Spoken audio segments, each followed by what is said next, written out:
G'day Bomber fans, we've got Thursday night footy tomorrow. That feels weird. And of course the primetime stage, we need a formidable opponent. So we are taking on North Melbourne. It is 12th up against 17th, a neutral's dream. There will be plenty tuning into this game, I am sure. All jokes aside, it does feel a bit odd having to hype this week up after Anzac Day, but I guess let's get into it. Alright, votes from our Anzac Day loss. We pretty much agreed on the main votes. Pidge got 1, Sam Durham got 2, Zach Reed, maximum votes. How good is that? Breakout game for him. My role player was Nate Caddy. Yours was Todd Goldstein, convincingly, by the way. He won that in a landslide. The overall tally, Merritt is still leading the way on 16, but we do have a new podium. Sam Durham jumps up to second, and look at third. Zach Reed, he is in third place, 1 vote ahead of Jai Caldwell. He comes back soon, by the way. 2 Meter Peters in 5th, and then it is Logjam City with Draper, Dersma, Pidge, Martin, and Lionel Menzies. Keep up the votes. Alrighty, Essendon, 3 wins, 3 losses, 12th on the ladder, up against North Melbourne, 1 win, 6 losses, 17th on the ladder. Both teams are probably sitting around the bottom 6 projection, I'd say. It is tough to know exactly where we're at as a club. This game's probably going to tell us a fair bit, and I think the next 4 weeks will actually tell us a lot, because we've got North Melbourne, Sydney, Bulldogs, and Richmond all in Victoria. I think our win-loss tally from the next 4 it'll be a good indicator to see where we're at as a club. If we win all 4, I mean, happy days. Even 3 from 4, happy days. I think the expectation's 2. 1 would be, I wouldn't be too happy with that. But it starts with this game. North are definitely a team we should be beating. I think North fans would agree. If history is anything to go off, we haven't lost to them since that 2016 drug ban season. 11 wins in a row. But I mean, if ever there was a time to get an upset win, it would probably be now. I know I've said that every year, I think, when talking about North games, but this is somewhat of a rivalry. It's not a big one. It's not one that gets talked about much, but this is a game that North are going to try and get up for, especially on a Thursday night. This is a banana peel game. Our last 2 weeks have probably been below where we should be. So North are going to have a fair whiff of blood coming into this game. They can definitely get the job done here and embarrass us a bit, especially if they play the way they did against Port Adelaide. We should be winning this game, but you'd be silly to rule it out completely. A loss completely, that is. So let's talk about it. How do we go out and avoid media scrutiny for the week? So North Melbourne, not a great team. There were high hopes early in the season, and they have shown some good glimpses here and there. But as a whole, it's been disappointing. And it comes to a stage where you just want to see a team bounce back. I don't really care for North Melbourne, but we want guys like Dylan Alexander to be up and about. Shout out to him if he's watching this video. Great content creator. Go, if you're not subscribed to him, I don't know what you're doing. But North Melbourne, 90% of the season has just been not up to standard for the Roos like it has been for the last 5 to 10 years. They are defensively all over the place. They average over 110 points against them a game this year. They've conceded over 100 points in 5 of their 7 matches. And now it should be said, they've had a pretty brutal run of games, and not even just the teams they've played, but when they've played certain teams, they're very unlucky. They always seem to get a team when they're desperate for a win, so their games are usually just a bit tougher. And they are still young, but that's becoming more and more of an excuse the more these years start to add up for some of their players. In fact, this season, they're not only older per week on average than us, but more experienced as well. I think that would probably come from the additions in the off-season, like Caleb Daniel, Luke Parker, Jack Darling. Not all of those have worked. I still think there is a reliance on their younger stars to perform, and the unfortunate thing about that is that it isn't always going to happen. But at their best, they have shown they can compete with good teams. That is the case for every side in the competition this year. They smashed the Demons. They competed hard against Port. I watched the Adelaide game pretty closely in round 3, and that was a lot closer than the scoreline suggests. So what do we have to be worried about with North Melbourne? This is coming from someone who doesn't watch a heap of North Melbourne, but they are kind of a team built around midfielders, and it's mostly because it's all they've been drafting over the years. But there is lots of talent there. LDU, Sheasel, Wardlaw, who, by the way, I don't know if it's confirmed or not yet, but there's a slight watch on him being out this week. A little birdie told me. We'll see if that is true or if I look silly. Luke Parker's been solid. He's an older player, but he's a good pickup. When I think of the Roos at their best, it is their ability to win the ball out the hard way and isolate their forward targets inside 50. They don't generate too many scores from elsewhere. They're not a team to be wary of on turnover. They not only intercept less than anyone in the comp, but they're also bottom 4 at transitioning from their defensive half to their forward 50. Really, it's all about the midfield.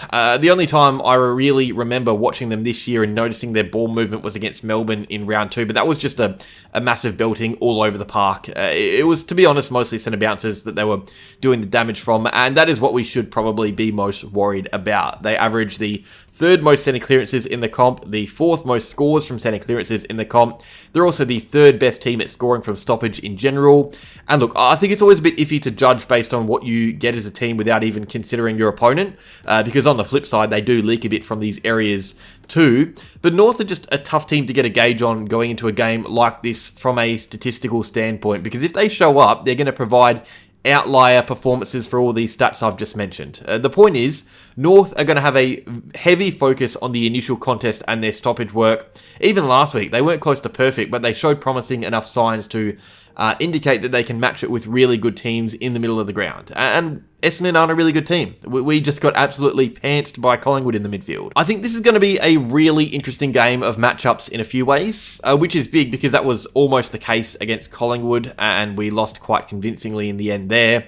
But in the ruck, Tristan Cherry is the fire starter. No one at North generates more clearances than him. He is an awesome player, and he's going up against a 36-year-old Told Goldstein after a 6-day break, so that's interesting. Luke Davies-Uniacke is one of the best centre clearance mids in the comp. If he is firing, especially from there, it brings the 6-6-6 rule into play, especially because no team averages more defensive one-on-ones than Essendon this year.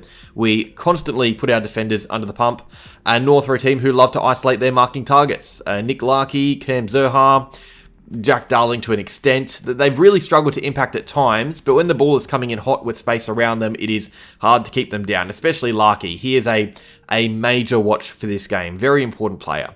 Harry Sheasel, I wouldn't listen to that clown Kane Corns. He does not know what he's talking about. Sheasel is a very damaging footballer at his best, and there are some talks of him sitting off halfback again, and that would only enhance their ball movement. So there is actually a fair bit to be wary of. I've missed out some names as well. To put it in short, North are going to be trying to win this game inside the contest, and if their midfield is down, if we're getting the upper hand early through centre bounces, if we're keeping LDU quiet, if Cherry isn't ripping the ball out of the ruck and getting territory on his own, we are probably winning the game. And the big worry for the Kangaroos is open play, because when this game is moving about and the ball isn't held up, they are a really poor footy team. They really struggle. It is hard to find a team worse at defending a moving footy than North Melbourne, and that's coming from an Essendon fan. We're shocking at it, so yeah, we can judge. But at least we can score from turnover a bit more. So North are ranked dead last at defending the ball from D50 to forward 50, and under the roof at Marvel, that is definitely going to come into play. The conditions will probably be the tiniest bit greasy, as always, but that is why the ball pings around so fast under there.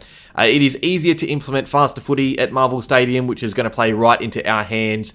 I think if you want to gauge how this game is playing out throughout the night, and this is a very simplistic way at looking at it, but there's obviously more to it than this, but a very simple gauge would be checking the clearance differential, seeing who is on top there.